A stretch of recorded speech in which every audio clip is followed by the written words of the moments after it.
दशानन। तो राजा कौन है? एक ज्योति आत्मा। तो पहला दोस्त कौन है? ये शरीर।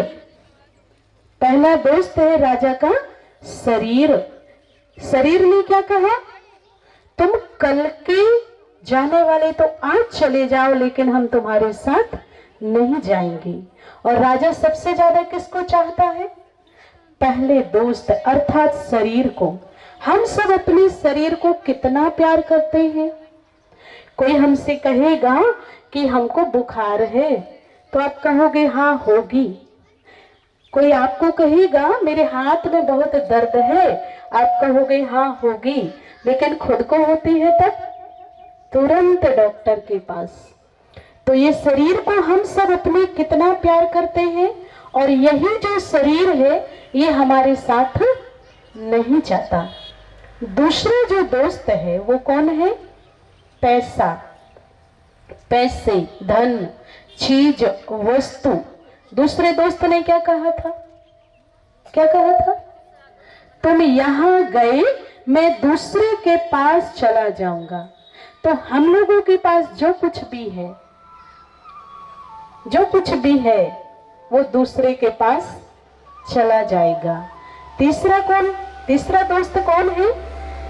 ये कुटुंब, परिवार, रिश्ते, नाते। इन्होंने क्या कहा था? कुछ दूर जाएंगे, वहां से वापस आ जाएंगे। तो कहां तक जाते हैं लोग? मालूम है ना? और वहां से वापस। और राजा तीनों में कैसा उलझा है? यही सब कुछ है। ये शरीर ही सब कुछ है, ये पैसा ही सब कुछ है, ये रिश्तेदार ही सब कुछ है। यही लगे ना? अभी आपने कईयों को बोला होगा चलो ना कथा सुनने, टाइम नहीं है। और अभी कहीं से कार्ड आ गया होगा शादी का, जाएंगे टाइम लेके पक्का। तो ये जो तीसरा दोस्त है ये परिवार है, रिश्ते हैं, नाते हैं, संबंधी हैं। इन्होंने कहा था कुछ दूर जाएंगे, तो कहां तक जाते? शमशान। चौथा दोस्त कह रहे हैं राजन मैं तुम्हारे साथ चलूंगा। तो चौथा दोस्त कौन है? कौन है? कर्म, आत्मा के कर्म। तो साथ कौन जाता है? कर्म। पूरा टाइम किसको दे रहे? 24 घंटे जो ईश्वर ने हमें दिए हैं, ये 24 घंटे हम किसको दे रहे हैं? शरीर को, रिश्ते नातों को, पैसे कमाने में लगा के रखे हैं 24 घंटे। अब देखिए, अभी गीत सुन रहे थे, क्या गीत बज रहा था? कितनी आपकी मेमोरी तेज है, जरा सोचे। कौन सा गीत बज रहा था अभी?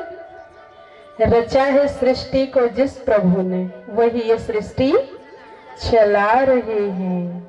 यही बज रहा था। तो जो ईश्वर है सृष्टि को रचने वाला, और इतनी सुंदर हम आत्माओं को रचा है और इतना सुंदर संसार बनाया है, तो उन्होंने भी कुछ सोच करके बनाया होगा। तो देखिए, हमारे लिए ईश्वर ने 24 घंटे बनाए हैं, दिन और रात मिलाकर के 24। इन 24 घंटे में भगवान 36 घंटे 48 घंटे भी बना सकते थे। कितने बने हैं? 24 घंटे। इन 24 घंटे को ईश्वर ने 3 भागों में ऐसे डिवाइड कर दिया। 8 3 24, 8 घंटे को कर दिया विभाजित 24 को। तो कैसे कि भगवान ने कहा, हे मानव, तुम जगत में जा रहे हो, तो 8 घंटे इस शरीर को आराम देने के लिए नींद कराना। कितने घंटे? 8 घंटे। हे मानव, तुम 8 घंटे इस शरीर को, परिवार को चलाने के लिए पैसे कमाना। और हे मेरे मीठे मानव, 8 घंटे तुम हरि भजन करना। इसलिए 24 घंटे बनाई। और इस 8 घंटे में हरि कथा सुनना, सत्संग करना, भजन करना, पुण्य कर्म करना। जब ऐसा करोगे तो जब तुम मेरे पास आओगे तो ये जो धर्मराज है वो तुम्हारे ऊपर पुष्पों की वर्षा करते हुए भेजेगा। पर हम लोगों ने क्या किया, 8 घंटे में आधा घंटा भी नहीं निकाल पा रहे हैं। और जब ऐसी कुछ सिचुएशन आती है हमारे जीवन में, तो भी फिर हम भगवान को ही कहते हैं कि भगवान ने मेरे साथ ऐसा कर दिया। तो क्या समझाना चाह रहे हैं ईश्वर हमें कि हमको अपने कर्मों पर ध्यान देना है। जब हम श्रेष्ठ कर्म करेंगे तो हमारा जीवन भी श्रेष्ठ होगा। तो ऐसे करके भगवान ने हमें जो समय बताया है और जो राजा दिखाया हुआ है, ये आत्मा की कथा समझाई है कि हमारे साथ जाता क्या है, कर्म। इसलिए कहा है जब कोई शरीर छोड़ देता है, कोई भाई या कोई भी शरीर छोड़ता है, तो किसी ने कहा है कौन कहां तक साथ देता है, तो कहते हैं कि पत्नी मकान तक, पुत्र अग्निदान तक, मित्र मंडली शमशान तक, और कर्म कर्म भगवान तक। क्लियर? तो क्या कमाएंगे अब?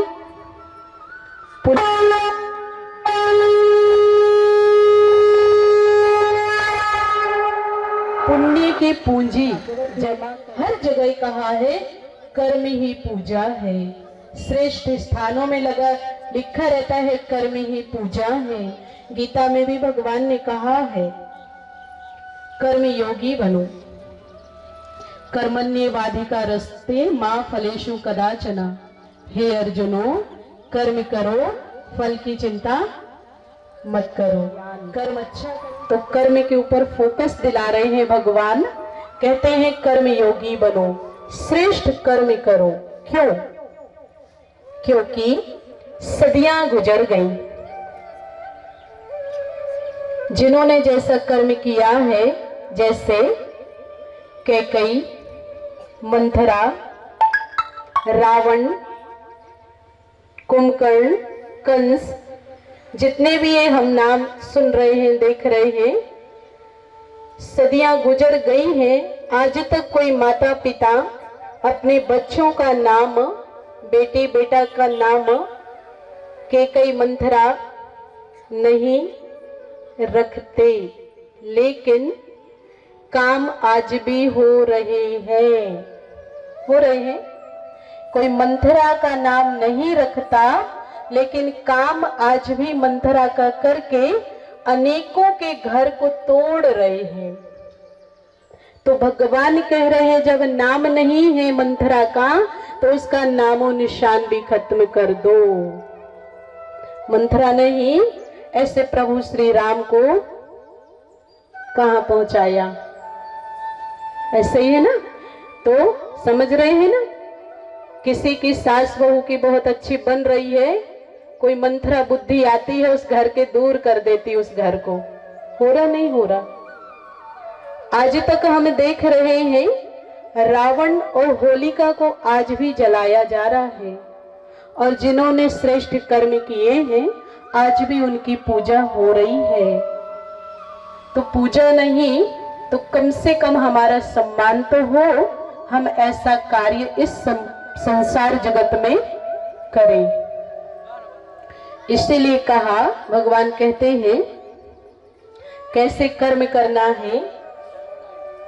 तो आज हम कर्म के ही ऊपर फोकस करेंगे, क्योंकि हमने परमात्मा को भी जाना और आत्मा को भी जान लिया, और आज कर्म को समझना है, कर्म का सिद्धांत क्या कहता है। तो एक प्रैक्टिकल अनुभव के अनुसार हम उसको समझने का प्रयास करेंगे। जब हम लोगों के साथ में कोई ऐसी परिस्थिति आ जाती है, तो हम लोग भगवान को दोष देते हैं, भगवान को यहाँ तक कि गालियां भी देते हैं।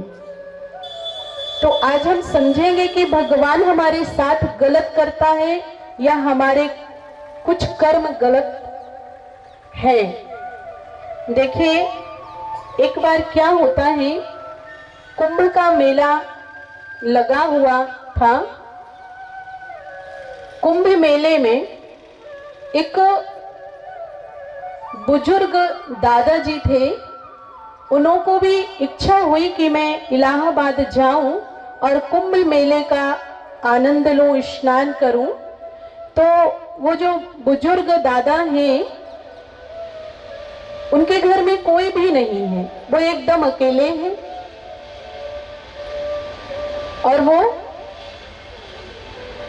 अपने घर में उनके पास जो कुछ भी है, पैसा है, कुछ सोने के जेवरात हैं, तो उन्होंने सारा पैसा और सारा जो भी सामान है उन्होंने एक ऐसे पुराने से कपड़े में बांध के पोटली बना करके और एक थैले में वो सामान डाल लिए और चल दिए कुंभ स्नान के लिए।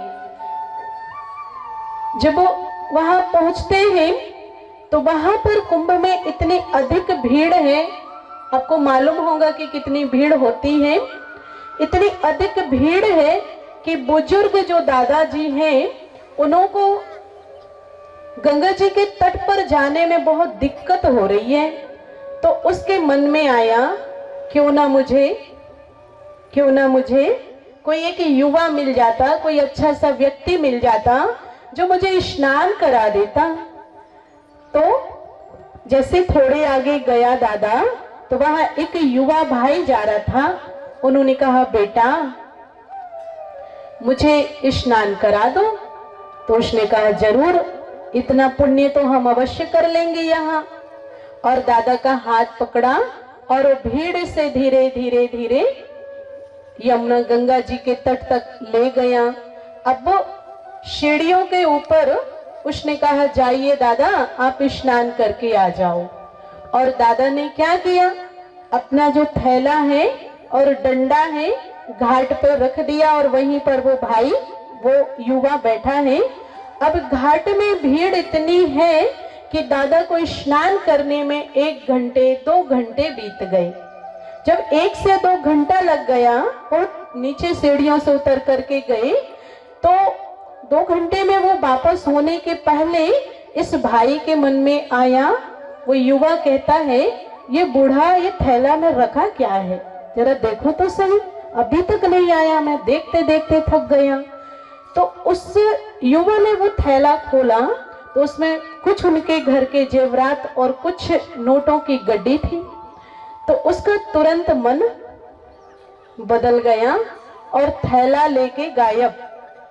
अब कुछ देर बाद दादा आते हैं और वो युवा को देखा तो युवा है ही नहीं। बहुत खोजा, नहीं मिला।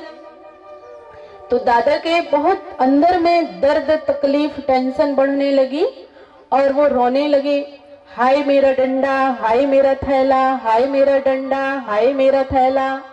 ऐसे करते करते करते वो बुजुर्ग व्यक्ति कुछ दिनों के बाद वो वही शरीर छोड़ दिए। चिंता समझते ना आप लोग को, जो लग जाती है चिंता ऐसे। अब वो युवा जो है ये धीरे धीरे बहुत प्रोग्रेस करते हैं, बिजनेस करते हैं, समय अनुसार बहुत आगे बढ़ जाता है युवा। और कुछ समय बाद उसका विवाह होता है।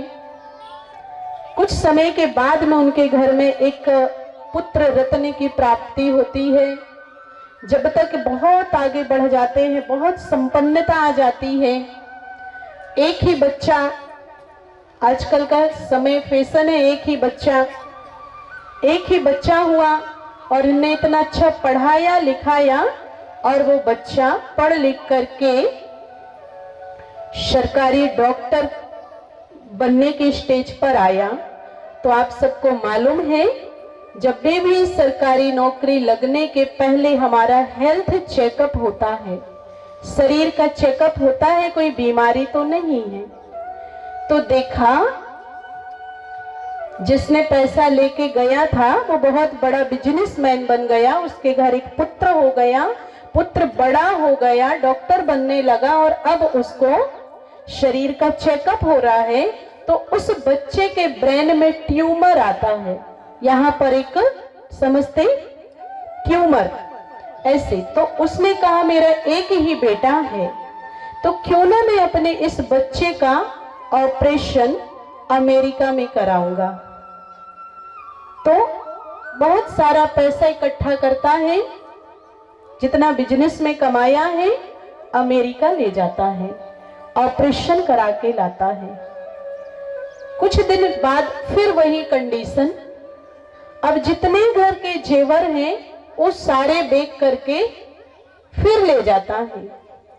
करते करते वो 6 साल तक ऐसा चलता है इलाज, और 6 साल तक इनका सारा बिजनेस भी गया, जेवर भी गया, यहाँ तक कि मकान भी बेच करके उस बच्चे के ऊपर लगाना पड़ा। और लास्ट स्टेज हो गई, ट्यूमर मीन्स कैंसर ही जैसी स्थिति थी। 6 साल में वो बच्चा जो है वो जाने की स्टेज पर आया और कहता है पापा मेरी आंखों में देखो मैं कौन हूं।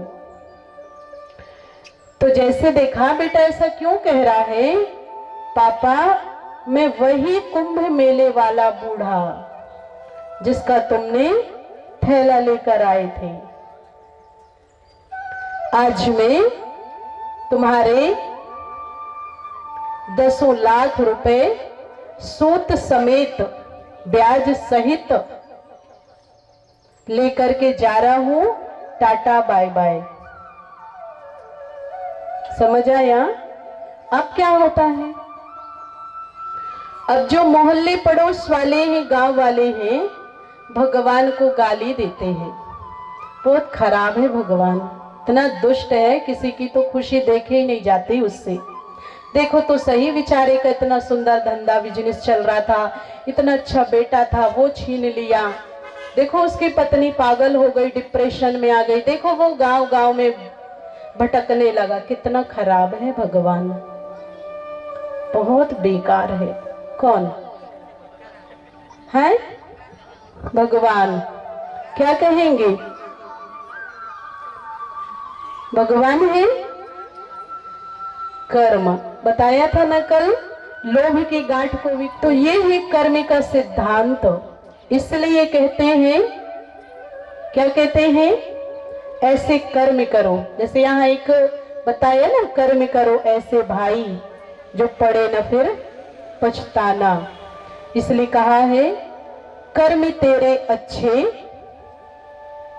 सुनिएगा ध्यान से, कर्म तेरे अच्छे तो किस्मत तेरी दासी। कर्म तेरे अच्छे तो किस्मत तेरी दासी, और नियत तेरी अच्छी तो घर में मथुरा काशी। सच है, जरूरत नहीं है, हम नहीं जा पा रहे हैं मथुरा काशी, लेकिन हम अपने घर को ही क्या बना दें,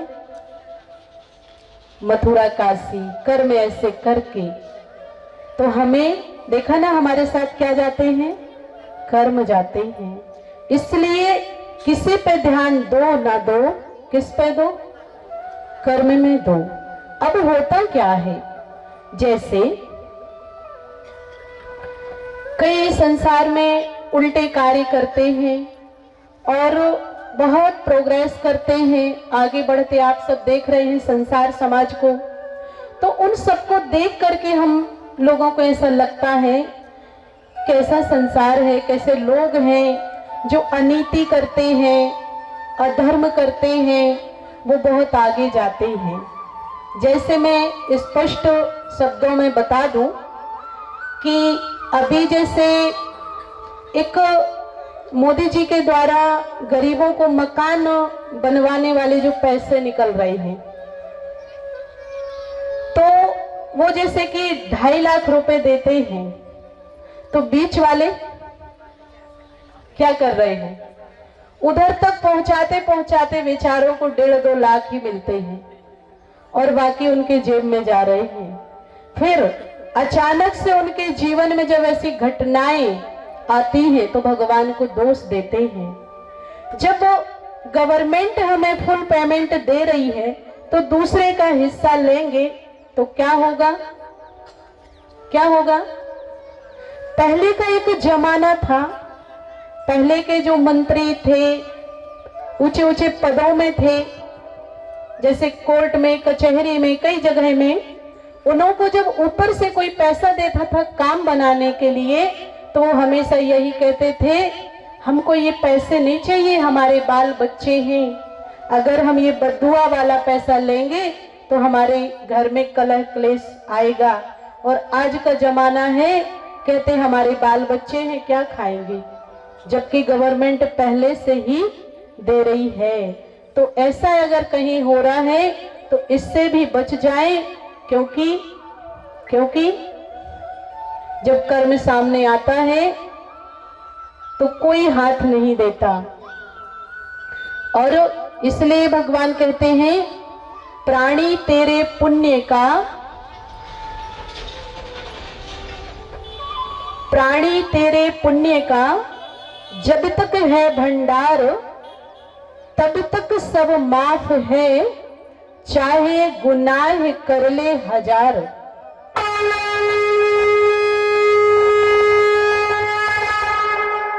क्या कहा भगवान ने? प्राणी तेरे पुण्य का जब तक है भंडार, तब तक सब माफ है, चाहे गुनाह कर ले हजार। जैसे आपके गुल्लक में बहुत सारे बच्चे पैसे इकट्ठे करते हैं, माँ कहती है एक दिन खाली हो जाएगा गुल्लक तो फिर बैठना रोके। तो ऐसे ही भगवान कह रहे, तेरे इस गुल्लक में बहुत सारे पुण्य कर्म हैं, और जिस दिन ये खत्म हो जाएंगे तो फिर क्या होगा। इसलिए ध्यान से कर्मों पर ध्यान दें।